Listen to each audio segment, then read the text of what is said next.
24 दिसंबर 1971 Christmas ewe की शाम को फ़्लाइट 508 लीमा से लिक्विटस तक पहुंचने के लिए उड़ान भरती है।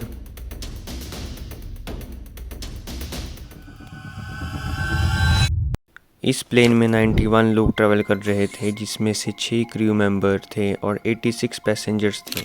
इन सभी पैसेंजर्स में से एक 17 साल की जूलियन नाम की एक लड़की भी थी, जो अपनी माँ के साथ उस प्लेन में ट्रैवल कर रही थी। जूलियन अपने फादर के साथ क्रिसमस सेलिब्रेट करना चाहती थी, पर इनकी किस्मत में कुछ और लिखा था। बीच रास्ते में एक ऐसी घटना घटती है कि इनकी पूरी ज़िंदगी बदल जाती है। उसमें से जूलियन इकलौती सर्वाइवर होती है जिसने वो प्लेन क्रैश सर्वाइव कर लिया था। वो 10,000 फीट आसमान से सीधा अमेज़न के रेन फॉरेस्ट में गिरती है। उस टाइम वो बस अपने आसपास की हवा सुन पा रही थी और वो थोड़ी देर के बाद तब बेहोश हो जाती है। और जब उसे होश आता है तो वो अपने आप को अमेज़न के रेन फॉरेस्ट के बीच में पाती है। ये स्टोरी लांसा की एक फ़्लाइट 508 प्लेन क्रैश की है। ये एक दर्दनाक कहानी है जो आप इमेजिन भी नहीं कर सकते। एक्चुअली जिस फ़्लाइट में ये ट्रैवल कर रही थी वो फ़्लाइट 7 घंटे लेट थी।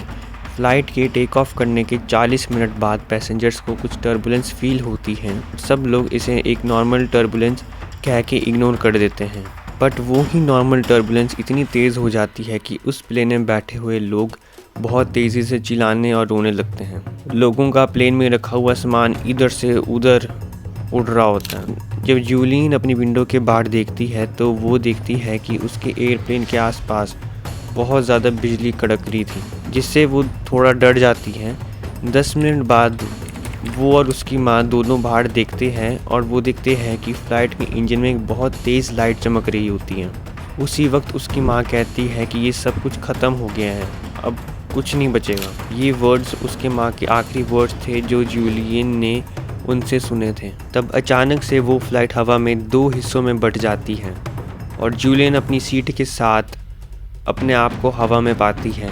वो कुल 10,000 फीट नीचे गिरती है और जब उसे होश आता है वो अपने आप को अमेज़न की रेन फॉरेस्ट में पाती है।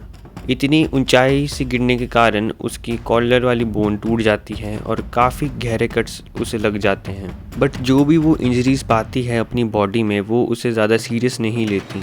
लकीली जब वो 14 साल की थी तो उसके पेरेंट्स ने उसे फॉरेस्ट में सरवाइव करना सिखाया हुआ था।